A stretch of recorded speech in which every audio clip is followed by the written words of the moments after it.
Cabaggio, art director at Bad Seed. I would like to introduce you to our new game, Crime O'Clock, HD black and white investigation game. In Crime O'Clock you investigate cases through time and evolving maps. Solving mysteries, you will also unveil a multi-eras linked story.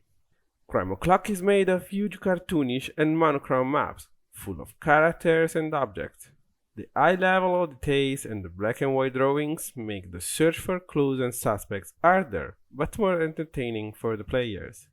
In the beginning, we started to work on a black and white line art concept, but then we had the shadows in grayscale because we wanted to avoid a flat look and let the scene stand out.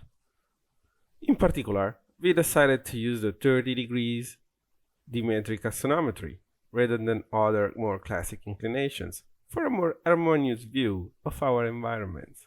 As for our previous games, the game engine is Unity. We're using Adobe Photoshop to realize characters, maps, and UI assets. But we enhanced Photoshop by adopting a tool in our workflow, which is Lazy Nezumi. It is a Windows app that allows us to correctly draw lines along an isometric perspective and helps us to realize most of our game's assets.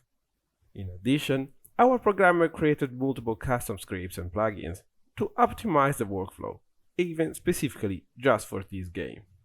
For example, we have scripts that cover different areas like texture export, map replication, atlas optimization, and placeholders creation.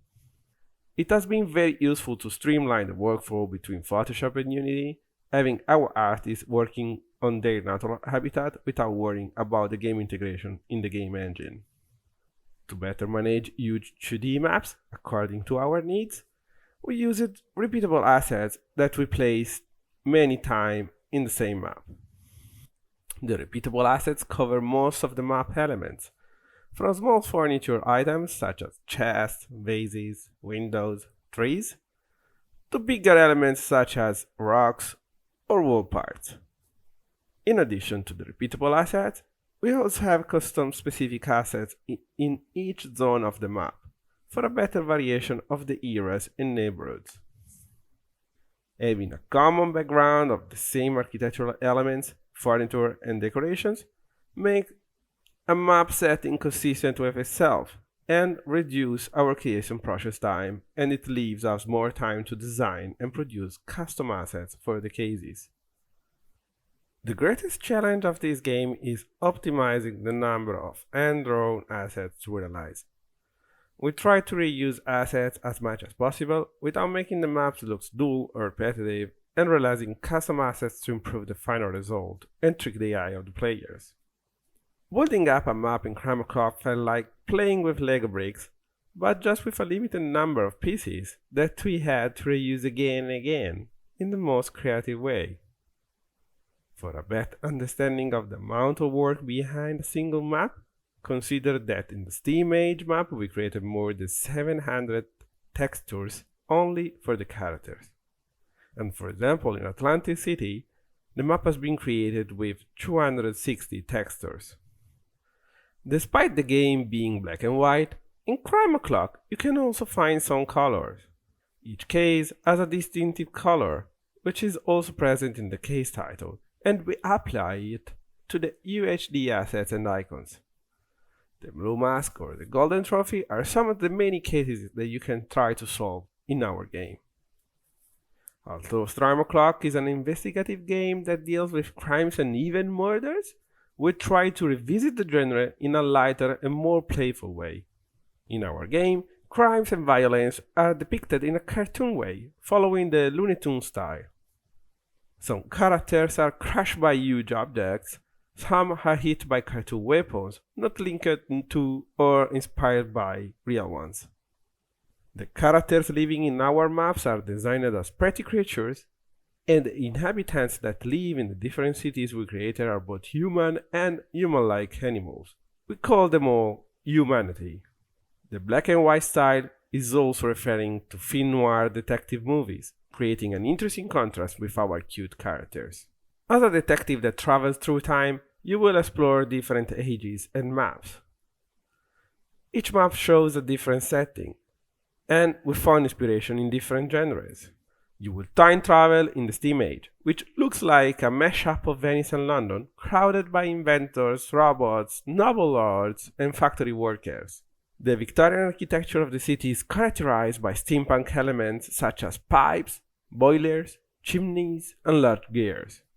Each home is linear and consistent with its modular architecture, but the line of these houses can be broken by the steampunk elements that enliven the shape. Society is divided into social classes, just like the city is divided into neighborhoods.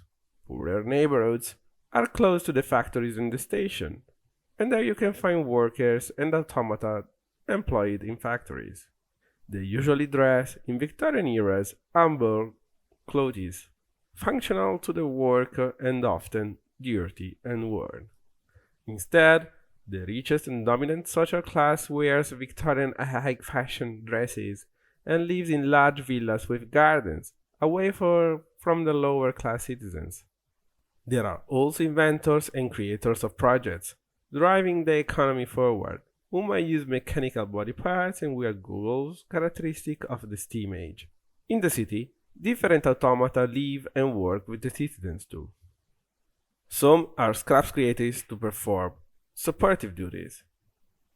They are made of simple parts with a dome head and cylindrical body, and their power system is exposed. Some others are humanoids with robotic heads and arms on human-shaped bodies, and are able to talk, but to live integrated into society as ordinary citizens. In Crime O'Clock, you will also find yourself exploring Atlantis City, an ancient city inspired by Atlantis, with tall towers and rational architecture, like the creatures living there. Here, we found inspiration in the architecture designed by Escher. The city is made up of several towers, connected by stairways, bridges, and canals, and each tower has stairs and circular portals where characters come and go. The cities in Atlantis are human-like reptiles, fishes, and mollusks, and everyone has a role in the city. They were all the same tunic since, unlike the Steam Age society, every citizen is equal in the Atlantean society. Giving the characters the same basic role is also a way to make it harder to search for the right suspect during the cases. In Atlantis City, we can also find golems. They have a floating rocking body animated by an energy crystal in the center of their chest. The golems are guardians built by Atlanteans and defend the city from external attacks, armed with sharp spears. Each setting is full of characters, and we try to design them to express their personality and story, even those who are not protagonists of the main cases. In your mission, you find help in EV, an artificial intelligence that can guide you through time and provide different tools for your investigation. Their design, as well as the UI design, are inspired by retrofuturistic graphics, but with a cartoonish twist. This is particularly noticeable in the AI world, which is colored in negative compared to the maps, and it is more digital. A typical mark of our games, as Bad said, is the cartoonish style. We previously developed 2D and 3D games, always colorful and creative. Well, it might surprise you that we decided to create a black and white game like Crime O'Clock, but remember, it's not color giving color to something. Thank you.